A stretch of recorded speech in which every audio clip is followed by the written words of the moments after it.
السلام علیکم ورحمۃ اللہ وبرکاتہ. الحمد للہ رب العالمین والعاقبۃ للمتقین والصلاۃ والسلام علی رسولہ الکریم. محترم حضرات، آج ہم دو باتیں آپ سے کرنا چاہتے ہیں کہ یہودی بیت المقدس کے پیچھے کیوں پڑے ہیں اور یہودیوں سے دنیا نفرت کیوں کرتی ہے، بیس کیا ہے، اور یہودی ہم سے نفرت کیوں کرتے ہیں، اس کی بیس کیا ہے، اور ہم یہودیوں سے کوئی نفرت کرتے ہیں، اس کی بیس کیا ہے. تو یہ ہم ساری باتیں بیان کرنے کی کوشش کریں گے. اصل میں کیا پرابلم ہے، جو بنیادی بات ہے جس کی وجہ سے لوگ یہودیوں سے گھبراتے ہیں اور یہودیوں سے نفرت کرتے ہیں. یہودیوں کو اللہ تعالیٰ نے ایک بڑی عمدہ قوم بنایا، اس میں کوئی دو رائے نہیں ہے. قرآن مجید کہتا ہے کہ یا بنی اسرائیل اذکروا نعمتی التی انعمت علیکم وانی فضلتکم علی العالمین، کہ اے یہودیوں، اے بنی اسرائیلو، آپ اپنی ان نعمتوں کو یاد کیجئے جو ہم نے تم پر کیا، اور ہم نے اس وقت تم کو ساری دنیا میں سب سے افضل قرار دیا. وہ کہتے ہیں نا کہ بچے کو زیادہ پیار کرو تو کبھی کبھی برباد ہو جاتا ہے. کہتے ہیں نا یہ کیا ہوا، یہ پیار میں برباد ہو گئے. موسیٰ علیہ جتنا ان کے ساتھ اللہ نے اسپیشل معاملہ کیا، کسی بھی قوم کے ساتھ اتنا اسپیشل معاملہ نہیں کیا گیا.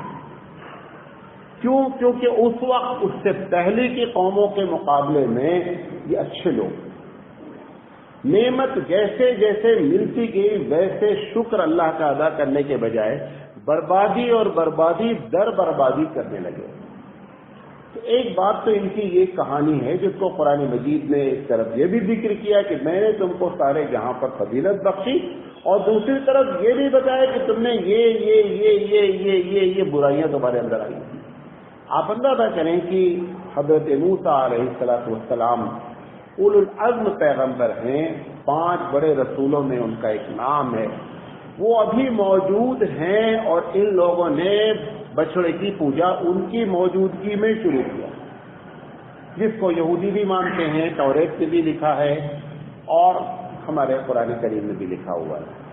تو یہ سلیکٹڈ لوگ تھے، اس کی وجہ سے ان کے بنیادی طور پہ کچھ نظریات قائم ہوئے. نمبر 1، اسرائیل بائی برتھ ہوتا ہے.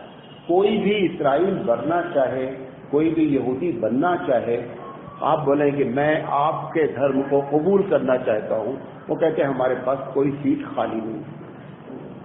یہی وجہ ہے کہ وہ تحریکیں جو اپنے آپ کو کہتی ہیں کہ ہم دنیا کے سب سے محترم ہیں، وہ کبھی بھی اپنے مذہب کی تبلیغ نہیں کرتے. آپ کو ہزاروں کرسچن مشنری دنیا میں نظر آئیں گی، لیکن ایک بھی یہودی کرسچن مشنری نہیں ہے کہ جو یہ چیلنج کرے یا تبلیغ کرے کہ آپ یہودی بن جائیے، یہودی ایک اچھا مذہب ہے. کیوں؟ ان کا کہنا ہے کہ تم سب کچرا ہو، وی آر چوزن پیپل، ہم کو اللہ نے اختیار کیا ہے، لہذا آپ بننا بھی چاہیں تو آپ یہودی نہیں بن سکتے. جیسے ہندو میں بھی دنیا، آپ کو معلوم ہے ہندوستان میں برہمن زیادہ سے زیادہ 3.5%. پوری جتنی برادریاں نیچے کی ہیں سب برہمن سے نفرت کرتے ہیں. وجہ کیا ہے؟ ان کا بھی یہی دعویٰ ہے کہ وی آر چوزن پیپل، ہم کو اللہ نے اختیار کیا ہے، ہم دنیا کے سب سے اچھی قوم ہیں. یہ وہ پہلا نظریہ ہے جو یہودیوں کا ہے. نمبر 2، دوسرا نظریہ یہ ہے کہ اس دنیا میں ہم آئے ہیں کہ دنیا ہماری خدمت کرے اور ہماری سیوا ہونی چاہیے. سب آپ لوگ جتنے لوگ پیدا ہوئے ہیں سب اس لیے پیدا ہوئے ہیں کہ یہودی کی خدمت کی جائے. یہ ان کا دوسرا نظریہ ہے. تیسرا نظریہ یہ ہے کہ ہم ہی قیامت میں صرف اور صرف جنت میں جائیں گے. اگر ہم سے چھوٹی موٹی غلطیاں ہوئی بھی ہیں تو چند دن کے لیے ہم کو جو ہے جہنم میں ڈالا جائے گا، اس کے بعد ہم ہی آخرت میں کامیاب قوم ہیں. نمبر 4، ہمارے بعد کوئی بھی نبوت کا دعویٰ کرتا ہے وہ جھوٹا ہے، چاہے وہ عیسیٰ علیہ السلام ہو یا کوئی اور نبی ہو، کسی بھی نبی کو ماننے کے لیے تیار نہیں ہیں۔ یہ ان کی بنیادی وجہ سے، اب جب یہ بنیادی وجہ ہوئی تو دنیا نے نفرت شروع کی۔ اور سنیے گا، یہ لنک سمجھنا ضروری ہے۔ یقینی بات ہے جب میں کسی سے کہوں کہ آپ تم سب پیدا ہوئے ہو تاکہ میرا ہاتھ پیر دباؤ، میری سیوا کرو، تو آپ کو اندر سے مجھ سے محبت نہیں پیدا ہو سکتی۔ ہم ایسا کیریکٹر پیش کریں کہ لوگ مجھ سے کہیں کہ مولانا میں آپ کی خدمت کرنا چاہتا ہوں، تب تو بڑی اچھی بات ہے۔ لیکن میں لوگوں سے ڈیمانڈ کروں کہ آپ میری سیوا کریں کیونکہ میں اس لائق ہوں کہ میری سیوا کی جائے، میری خدمت کی جائے، اس نظریے کو کوئی بھی عام کرے گا تو دنیا اس سے نفرت کرے گی۔ جب دنیا نے نفرت کرنا شروع کیا تو انہوں نے اپنے اس ایجنڈے کو کامیاب بنانے کے لیے خفیہ تنظیمیں، خفیہ پالیسیاں بنانا شروع کیا۔ جس ملک میں رہے انہوں نے کیا کیا، خفیہ کام کرنا شروع کیا۔ ویسے بھی کہیں بھی خفیہ، آپ ایک پروگرام صرف تسبیح پڑھنے کا کریں لیکن گورنمنٹ کی نگاہ میں یہ ہو کہ ہم اپنے گھر کے کمرے میں چھپ کر کریں گے، تو آپ کے اوپر شک کی نگاہ اپنے آپ گھومنا شروع ہو جائے گی کہ اگر آپ غلط نہیں ہیں تو آپ میدان میں کیجیے، آپ گھر کے کمرے میں چھپ کر یہ پروگرام کیوں کرنا چاہتے ہیں؟ انہوں نے اپنے اس نظریے کے لیے گھر میں چھپ چھپ کر کے تنظیمیں بنانا، پروگرام کرنا، لہذا ان کے ساتھ دنیا والوں کی نفرت کی بنیاد پر ہوئی۔ اب جب نفرت ہوئی تو سب سے پہلے ڈنڈا ان کو جو لگا وہ بخت نصر کا لگا۔ 586 سال پہلے عیسیٰ علیہ السلام کی پیدائش۔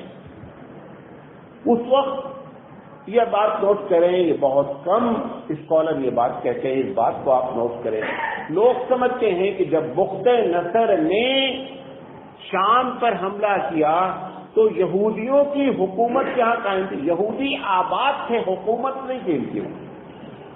یہ جو دعویٰ کرتے ہیں بعد میں اس وقت دعویٰ کرتے ہیں کہ ہماری حکومت چلی آ رہی تھی، حکومت تھی ہی نہیں۔ یہودیوں نے چونکہ شرارتیں وہاں کر رکھی تھیں، بخت نصر نے یہودیوں کو نکالنے کا حکم دیا تھا اور اس عوام کو، پبلک کو نکلنے کا یا ان کے لیے انہوں نے شرارتیں نہیں کی تھی بخت نصر نے۔ تو یہ بات نوٹ کریں کیونکہ یہ ان کا دعویٰ ہے کہ ہم چونکہ 1400 سال پہلے سے حکومت کرتے چلے آ رہے ہیں اس علاقے میں، لہذا آج بھی ہمارا حق بنتا ہے۔ یہ ان کا دعویٰ ٹوٹل تاریخی لحاظ سے غلط ہے، ان کی کتابوں میں بھی نہیں لکھا ہے۔ جیسے آپ ہندوستان میں رہ رہے ہیں 1947 سے، آپ باشندے ہیں یہاں سے، حکومت آپ کے ہاتھ میں نہیں ہے۔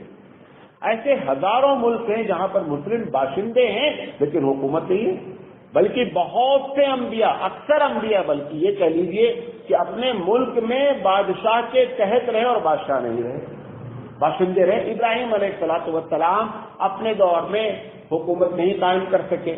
بہت کم انبیاء ہیں جن کو بادشاہت پروردگار عالم نے عنایت فرمائی۔ تو بخت نصر نے جب ان کو سب سے پہلے ڈنڈا مارا، اس کی بنیادی وجہ یہ تھی کہ یہ اس علاقے میں شرارتیں کرتے رہتے تھے اور کرنے کی وجہ سے یہ معاملہ ہوا۔ لمبی چوڑی تاریخ ہے بخت نصر کی۔ 586 سے لے کر کے تتر بتر ہو گئے، یہودی ادھر ہو گئے، کچھ ادھر چلے گئے۔ اس کے بعد 63 سال پہلے عیسیٰ علیہ السلام کی پیدائش کے رومیوں نے کیا کیا، اس کے اوپر حملہ کیا اور بخت نصر کی جو حکومت تھی اس کو انہوں نے چھیننے کی کوشش کی اور قابض ہو گئے۔ وہاں پر بھی لکھا ہے کہ یہودیوں کو انہوں نے برباد کیا۔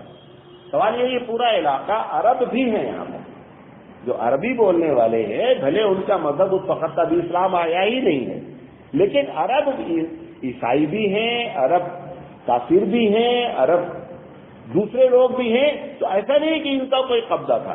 یہاں پر اس کے بعد جب ان کو یہ دوسری مرتبہ نکالا گیا تو انہوں نے ان کی اپنی کتاب میں، جو کہ نبی کریم صلی اللہ علیہ وسلم کا ذکر تھا کہ محمد صلی اللہ علیہ وسلم ایک ایسے نبی آنے والے ہیں، یہ تو ان کو معلوم ہے کہ نبی آنے والا ہے، توریت میں لکھا ہے، ماننا نہیں ہے وہ ایک الگ مسئلہ ہے، لیکن یہ عقیدہ ان کا نہیں ہے کہ محمد کی موسیٰ علیہ السلام آخری نبی ہے، یہ تو ان کا ہے کہ وہ آئیں گے نبی۔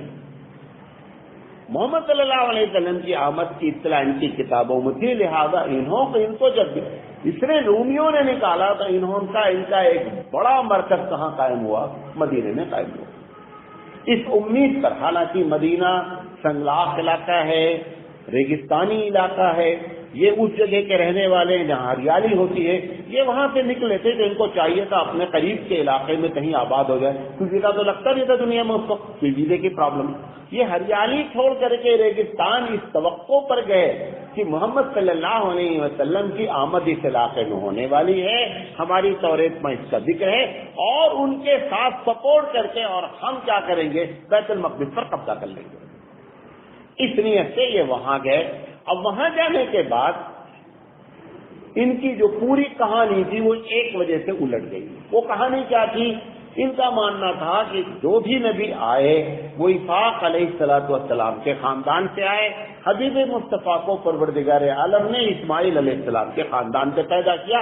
وہاں سے ان کی دشمنی شروع ہو گئی کہ اگر یہ اسحاق کے خاندان سے ہوتے تو ہم ان کا سپورٹ ضرور کرتے۔ لمبی چوڑی وہ تاریخ ہے، میں نے جب یہودیوں کی تاریخ آپ کے سامنے پیش کی تو ساری باتیں تفصیل سے کی۔ اب محمد صلی اللہ علیہ وسلم سے اندر سے ان کو نفرت شروع کی، لہذا انہوں نے اپنی نفرت کے بنیاد پر اپنے ایجنڈے پر عمل شروع کیا، اور نتیجہ یہ نکلا کہ 627 عیسوی میں حضرت عمر رضی اللہ تعالی عنہ کا زمانہ ہے، اور انہوں نے بین لگا دیا کہ عرب کے علاقے میں یہودی نہیں رہے گا۔ محمد صلی اللہ علیہ وسلم نے بھی اپنے زمانے میں ان کو نکالا تھا، لیکن عرب کے خطے سے نہیں نکالا تھا، بلکہ ان کو کہا تھا کہ خیبر چھوڑ دیں۔ لیکن جب ان کی شرارت کی ہوئی کہ خفیہ میٹنگیں کرنا، آپ اندازہ کریں نبی موجود ہے اور انہوں نے نبی کو دھوکہ دینے کے لیے مسجد بنائی جس کا نام مسجد درار ہے، اور وہاں میٹنگ کرتے تھے، اور اس مسجد کا سارا فنڈا یہ تھا کہ محمد صلی اللہ علیہ وسلم اور اسلام کو کسی طرح کیا کر دیا جائے، برباد کر دیا جائے۔ اللہ تعالیٰ نے کہا کہ اس مسجد کو، محمد صلی اللہ علیہ وسلم کو جب طاقت دی اللہ کے رسول صلی اللہ علیہ وسلم کو اللہ نے حکم دیا کہ آپ یہ مسجد ہے ہی نہیں، اور اس مسجد کو جڑ سے اکھاڑ پھینکیے، لہٰذا پوری مسجد کیا کر دی گئی؟ گرا دی گئی۔ 627 سے جب یہ وہاں سے عرب سے نکلے، اس کے بعد ان کو کہیں ٹھکانا نہیں لگا۔ اب ان کا پھر دل چاہا کہ اسی علاقے میں چلو جو ہمارا اصل علاقہ ہے، شام۔ یہ تو آج فلسطین اور اردن تک تقسیم ہے، ورنہ یہ بیسک علاقہ پرانا کیا کہلاتا ہے؟ شام کہلاتا ہے۔ یہ پھر شام آئے۔ اب شام میں چونکہ حکومت تو دوسرے کی تھی، شام میں انہوں نے جب شرارت شروع کی تو 890 عیسوی میں شام سے ان کو جلا وطن کیا گیا کہ آپ شام میں نہیں رہ سکتے۔ وہاں سے یہ نکل کر کے گئے، اب جائیں کہاں؟ تو پوری دنیا جہاں پہ اس کو ویزا وغیرہ ہوتا نہیں تھا، یہ پرتگال گئے۔ پرتگال میں 920 میں ان کو پرتگال ہی پریشان ہو گئے، جب وہاں پہنچے تو انہوں نے اپنے حکم سے اپنے ملک سے ان کو بین کیا 920 میں۔ وہاں سے جب نکلے تو اسپین گئے، 1120 میں اسپین سے نکالے گئے، پھر وہاں سے اسپین سے انگلینڈ گئے، 1290 میں انگلینڈ سے نکالے گئے، اس کے بعد یہاں سے فرانس گئے، 1306 میں فرانس سے نکالے گئے، پھر وہاں سے یہ بیلجیم گئے، بیلجیم میں 1370 میں نکالے گئے، اس کے بعد دوبارہ پھر فرانس سے کوئی حاکم ایسا آیا ذرا نرم دل تھا، پھر انہوں نے فرانس کے لیے اپلائی کیا کہ ہم لوگ آنا چاہتے ہیں، اپنا جو روئے گائے ہوں گے۔ فرانس کا وہ حاکم جو تھا اس نے کہا اچھا ٹھیک ہے، یہ آ گئے۔ آنے کے بعد اپنی شرارت تو مجبور ہو کر کے 1394 میں فرانس نے دوبارہ پھر نکالا، وہاں سے نکل کر ہالینڈ گئے، ہالینڈ سے 1442 میں نکالے گئے، وہاں سے نکل کر روس آئے، روس سے 1510 میں نکالے گئے، اور وہاں سے اٹلی آئے اور اٹلی سے 1540 میں نکالے گئے، اور پھر وہاں سے جرمنی آئے اور جرمنی سے 1551 میں نکالے گئے، اور پھر 1551 میں ترکی نے ان کو پناہ دیا۔ آخرکار پھر جو ہے نا وہ پہنچا وہیں پہ تھا جہاں اس کا اصل مقصد تھا، ترکی یہی علاقہ ہے، لہٰذا یہ ترکی آئے تو ترکی کے بادشاہ نے، پورے لوگ نہیں آئے، ایک بڑا طبقہ ترکی آیا اور بچہ دوسری جگہ بھی گیا، تو الگ الگ علاقوں میں، لیکن ترکی کے آنے کے بعد ان کو تھوڑا سے سکون رہا۔ اس کے بعد 18ویں صدی میں انگلینڈ کی طرف انہوں نے رخ کیا، اور ارادہ یہ تھا کہ انگلینڈ ایک بڑی طاقت بنتی جا رہی ہے۔ وہ زمانہ ہے کہ جب کوئن کے بارے میں یہ کہا جاتا تھا کہ ہمارا راج اتنا بڑا ہے کہ جہاں پر سورج نہیں ڈوبتا، تو ان لوگوں نے سوچا کہ اگر یہاں پر آ کر کے اور پھر ہم اپنے بیت المقدس پر قبضہ کرنے کے لیے ان کا سہارا لیں تو ایک بڑی طاقت ہے، لہذا یہ 18ویں صدی میں وہاں آئے۔ آنے کے بعد جب انہوں نے شرارتیں شروع کی تو انہوں نے ان کا ایک ایریا بنا دیا انگلینڈ والوں نے، اور اس کو جالی گھیر دی کہ آپ اس کو کراس نہیں کر سکتے، اور ایک خاص کلر کا کپڑا ان کا ڈریس کوڈ بنا دیا گیا تاکہ معلوم ہو کہ یہ یہودی ہیں۔ اب انہوں نے سوچا کہ امریکہ جایا جائے، تو امریکہ کے کچھ لوگ امریکہ پہنچے تو امریکہ کے صدر نے اپنے لوگوں کو باقاعدہ تنبیہ کی، جو بھی اس وقت کے ذرائع تھے، پیپر کے ذریعے، پارلیمنٹ کے ذریعے، کہ بھئی دیکھو اس قوم سے خدا کے واسطے بچ، کیوں یہ پوری تاریخ تھی جو میں نے آپ کو تاریخ بیان کی، یہ پوری تاریخ اس کے سامنے بھی تھی کہ آخر کوئی ملک ان کو لینے کے لیے تیار نہیں ہے، لہذا امریکہ نے بھی تنبیہ کی۔ وہاں سے ہوتے ہوتے ایک شخص ان کے ہاں پیدا ہوا 1854 میں۔ اس شخص نے یہودیوں کو اکٹھا کرنے کی ایک پلاننگ کی۔ تو سب سے پہلے اس نے ایک تجارتی کمپنی قائم کی کہ اکنامکلی جب تک ہم اسٹرانگ نہیں ہوں گے، پیسہ نہیں ہوگا، تب تک معاملہ نہیں بنے گا۔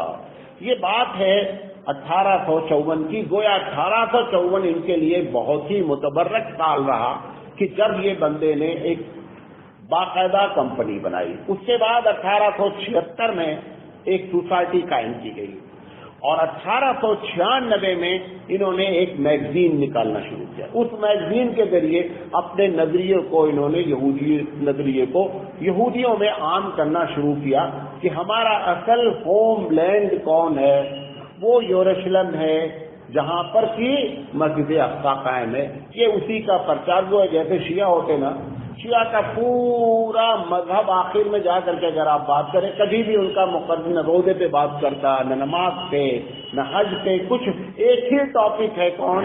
حضرت حسین۔ بس ایسا لگتا ہے کہ اسلام میں اس کے علاوہ کوئی چیز ہی نہیں ہے، کبھی بھی کوئی ان کی تقریر ایسی نہیں ہوتی، بس جو ہوتی ویسے ہوتی ہے۔ لہذا ان لوگوں نے، ان کا بھی ایک ہی نظریہ کہ ہم کو اس علاقے میں قبضہ کرنا ہے، ہیکل سلیمانی کی تعمیر کرنا ہے، اور وہ جو چٹان ہے اس چٹان کے نیچے ہماری توریت کا اصل اوریجنل کاپی موجود ہے، ہم کو اس کو نکالنا ہے۔ یہ ایک میگزین کے ذریعے انہوں نے اپنا پرچار شروع کیا۔ 1897 میں سوئٹزرلینڈ میں انہوں نے ایک میٹنگ کی۔ یہ ان کی میٹنگ بڑی کامیاب رہی، بہت زبردست سیمینار ہوا، اور اس سیمینار میں انہوں نے فلسطین جانے کا لوگوں کو اشارہ کیا کہ دھیرے دھیرے تھوڑے تھوڑے لوگ فلسطین پہنچنا شروع کرو۔ اس کے بعد انہوں نے سوچا اس علاقے میں جو قبضہ تھا وہ ترکیوں کا تھا۔ ترکی میں جو سلطان عبد الحمید تھے، تو ایک ڈاکٹر ہے جو اس کا ایڈیٹر بھی تھا اس میگزین کا، ڈاکٹر ہرزل، بڑا مشہور آدمی ہے یہ۔ ڈاکٹر ہرزل نے سوچا کہ اگر سلطان عبد الحمید کو قبضہ کر لیا جائے اور یہ اجازت دے دی جائے کہ ہم کو فلسطین میں رہنے دیا جائے تو معاملہ حل ہو سکتا ہے۔ سلطان عبد الحمید اس وقت تھوڑا سا ان کے ملک پر قرضہ تھا، تو اس نے ان کو ایک افندی نام کا آدمی تھا، اس کے ذریعے ایک انہوں نے میسج بھیجا کہ تمہارا جتنا قرضہ ہے ہم سب ادا کرنے کے لیے تیار ہیں، آپ صرف اتنی پرمیشن دیجئے کہ فلسطین میں ہم رہ سکیں۔ سلطان عبد الحمید نے کہا کہ یہودی اگر اپنی پوری دولت بھی ہم کو لٹا دے تو میں فلسطین کا 1 انچ بھی دینے والا نہیں ہوں۔ جب یہ جواب وہاں سے گیا افندی لے کر کے، تو یہ خاموش نہیں بیٹھا، نہ مایوس ہوا۔ اس نے کیا کیا کہ سلطان عبد الحمید کا ایک بہت خاص دوست تھا، جرمن کا آدمی، اس جرمن کے آدمی کے ذریعے اس نے دوبارہ جو ہے، ولیم اس کا نام تھا، اس کے ذریعے انہوں نے دوبارہ پیغام بھیجا۔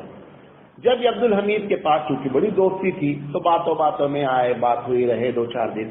اس کے بعد چونکہ وہ اس کو انہوں نے خرید لیا تھا ولیم کو، تو اس نے ولیم نے آ کر کے عبد الحمید سلطان سے کہا۔ عبد الحمید سلطان نے کہا کہ دیکھیں آپ ہمارے دوست ہیں اپنی جگہ، لیکن یہ سودا کبھی نہیں ہو سکتا۔ اچھا، اس نے سوچا کہ اب دوبارہ مجھے کہنا اچھا نہیں ہے۔ اس نے اس وقت جو ڈاکٹر حلدل تھا اس نے سلطان حمید کو لکھا کہ یہ جو تم نے انکار کیا ہے یہ سودا تم کو مہنگا پڑے گا۔ اب اس کے بعد جو نیا ڈرامہ اس ڈاکٹر نے رچا، آپ حیرت کریں گے، مسلمان ایسی جگہ سے دھوکہ کھاتے ہیں کہ آپ پریشان ہو جائیں گے۔ اس نے کیا کیا کہ عبد الحمید کے بارے میں سوچا کہ اگر عبد الحمید کا تختہ پلٹ جائے تو معاملہ بن جائے گا۔ اب عبد الحمید کا تختہ پلٹنے کے لیے اس نے کیا کیا، ترکوں کو اور عربوں کو دو حصے میں تقسیم کر دیا۔ عربوں سے کہا کہ آپ اگر سلطان عبد الحمید سے انکار کر دیتے ہیں تو ہم لوگ آپ کا سپورٹ کریں گے۔ برطانیہ اس میں آگے تھا۔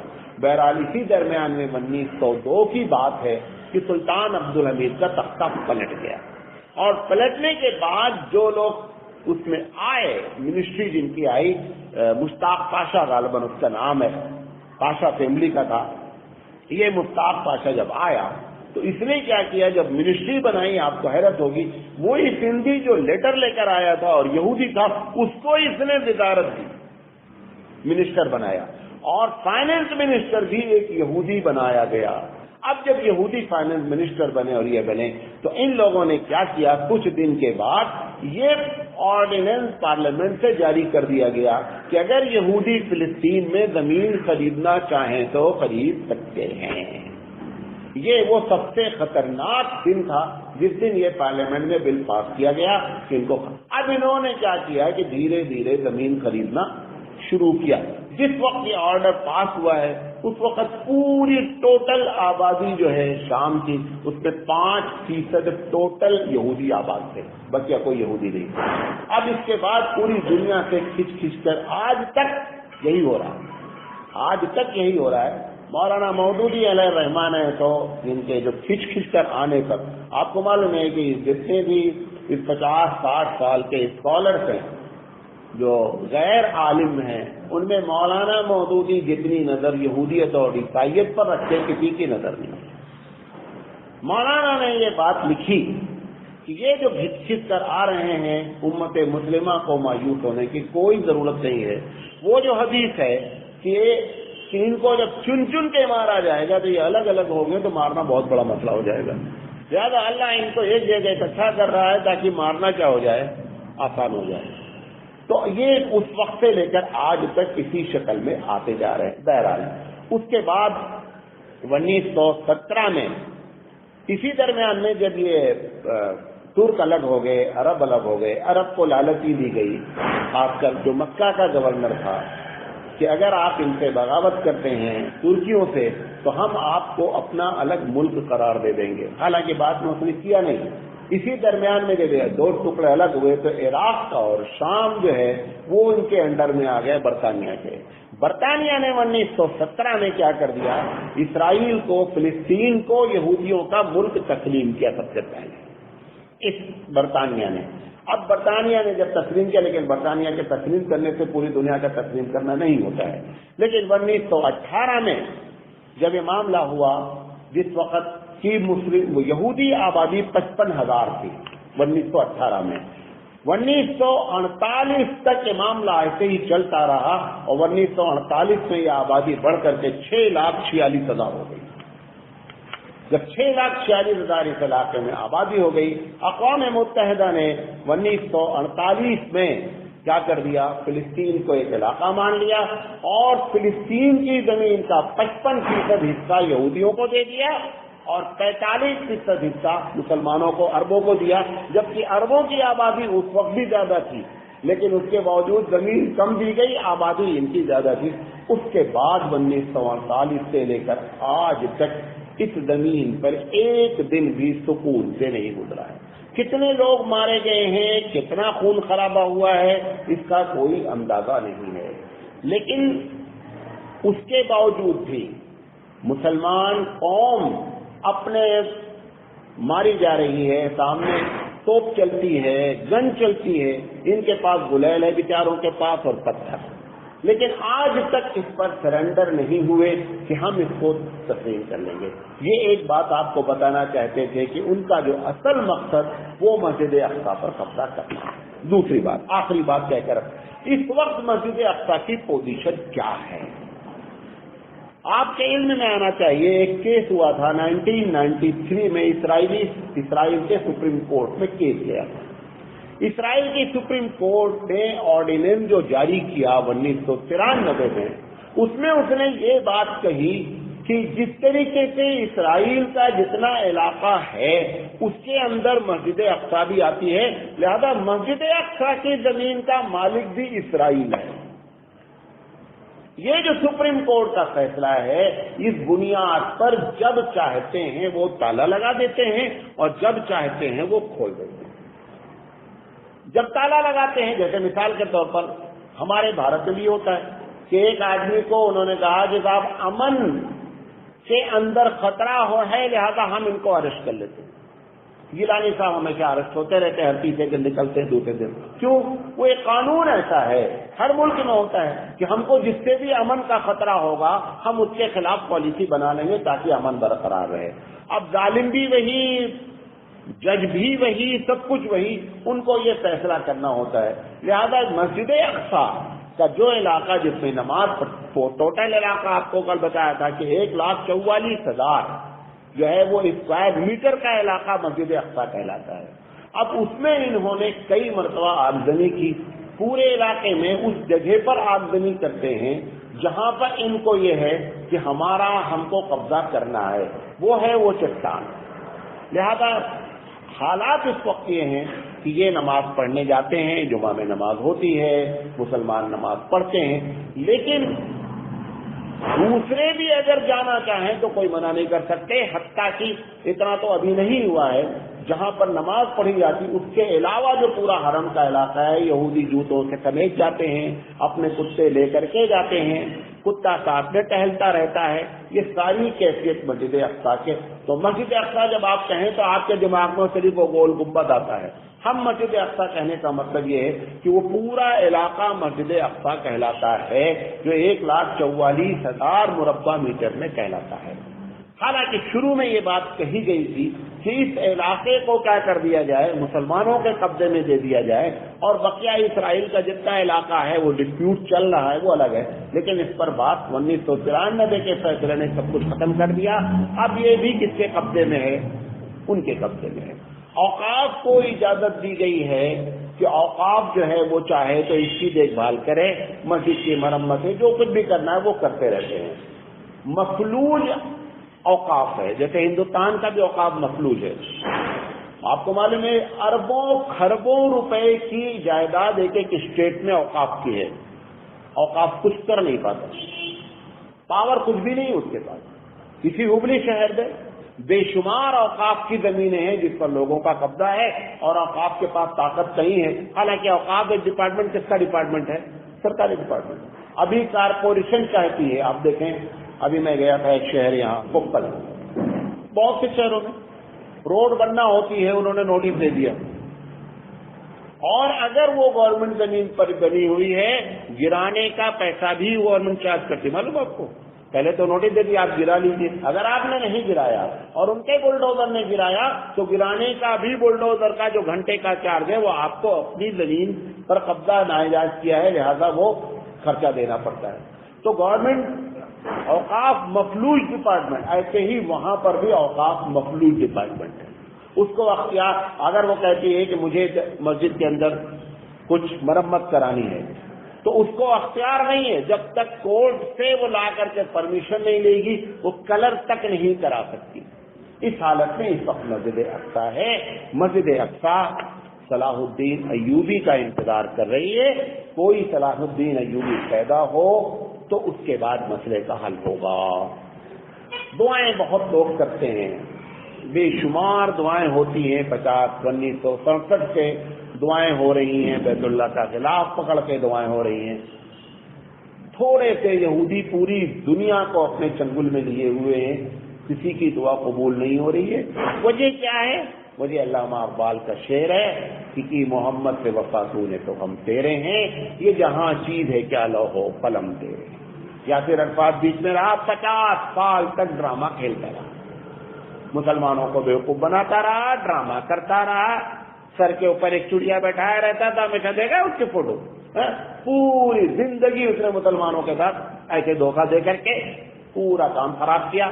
اب اس کے بعد انتفاضہ کی شکل ہے، واللہ عالم حالات کیسے ہیں، کیونکہ ہم کو بھی معلوم وہی ہوتا ہے جو ان کی میڈیا بتاتی ہے۔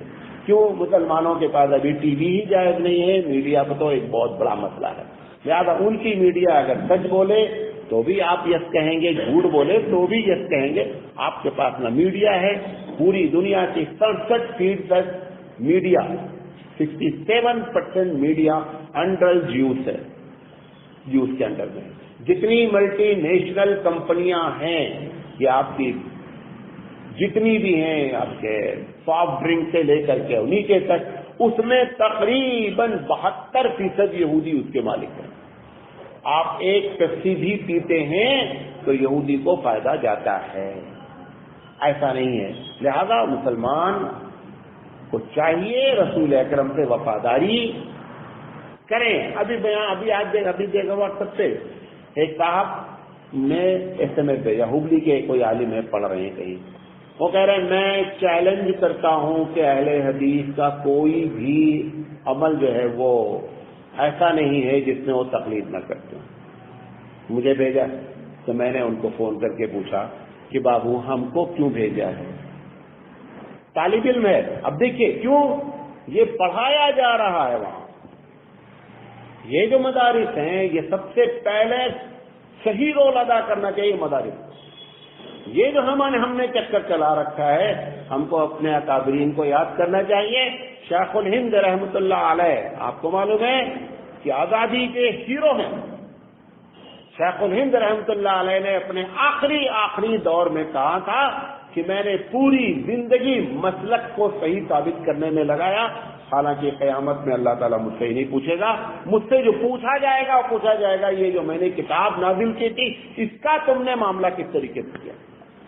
یہ آج ہماری اتنے حالات خراب ہونے کے باوجود بھی ہماری حالت کس طریقے سے، وہ چیز ہمارے پاس ایشو ہے جو ایشو ہی نہیں شریعت میں، اور جو شریعت میں ایشو ہے اس کا ہم کو پتہ ہی نہیں۔ دونوں کیفیت ہے، یہ کیفیت مسلمانوں کو بدلنا ہوگی، ورنہ ایسے ہی حالات پوری دنیا کے خراب سے خراب تر ہوتے جائیں گے۔ ہو سکتا ہے کہ کچھ لوگ انفرادی طور پر مزے کر رہے ہوں، عراق میں بھی لوگ یہی سمجھتے تھے، عراق کے پیسے کی ویلو کویت کے دینار کے بعد سیکنڈ نمبر پہ تھی، وہ بھی یہی سمجھتے تھے کہ ہم بہت عیش میں، ہمارا پیسہ بہت ویلو ہے۔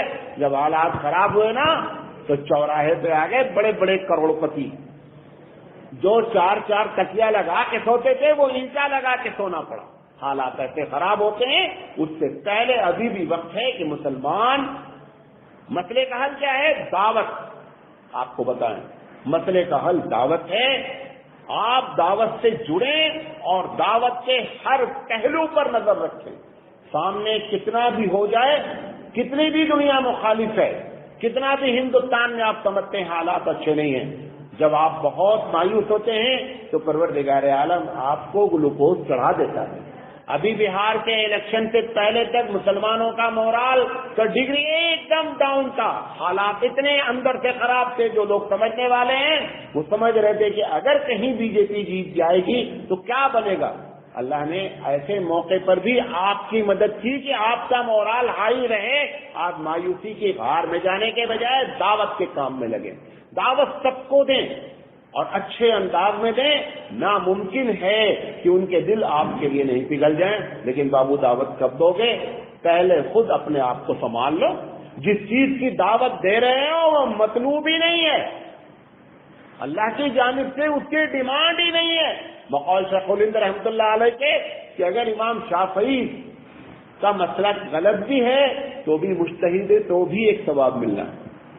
مجتہد کو کبھی بھی گناہ ہوتا ہی نہیں ہے، غلطی کرتا ہے تو حدیث کہتا ہے، حدیث مصطفیٰ فرماتے ہیں کہ غلطی کرتا ہے تو بھی ثواب ملتا ہے۔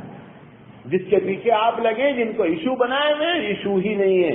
ایشو اس وقت رسول اکرم صلی اللہ علیہ وسلم کی وفاداری ہے، اور اس کو اپنی دعوت کے ذریعے شمار پیش کرے دنیا کے سامنے۔ انشاءاللہ حالات بہت آسانی سے، ٹائم لگے گا، بگڑنے میں بھی ٹائم لگا ہے، ایسا نہیں ہے کہ کھٹ سے بگڑا ہے۔ 1979 کو یاد کریں، کہ جس وقت بی جے پی کی صرف 2 سیٹ ہوا کرتی تھی، حالات ایسے نہیں بگڑ کے اللہ نے بڑا موقع آپ کو دیا، 700 کچھ سال تک آپ دلی پر حاکم رہے، ایسا نہیں، لیکن چونکہ دعوت سے ہم نے انحراف کیا ہے، یہ دعوت سے انحراف کی سزا ہے اور دعوت مسئلے کا حل ہے۔ اخلاق کے ساتھ دعوت دی جائے، انشاءاللہ حالات بدل سکتے ہیں، زیادہ سے زیادہ ایک نسل بس گزرے گی اور حالات چینج ہو سکتے ہیں۔ ہر آدمی اپنی جگہ جہاں پر رہے، اس چھوٹے موٹے جو اختلاف فضائل کے ہیں ان کو چھوڑ دیں اور چھوڑ کر کے اصل دین کی خدمت، دین کی تبلیغ میں لگ جائیں، مسلک کا چکر چھوڑ دیں، مسئلے کا حل ہو جائے۔ اللہ تعالیٰ سے دعا ہے کہ اللہ تعالیٰ کہنے سے زیادہ عمل کرنے کی توفیق عطا فرمائے۔ وآخر دعوانا ان الحمد للہ رب العالمین۔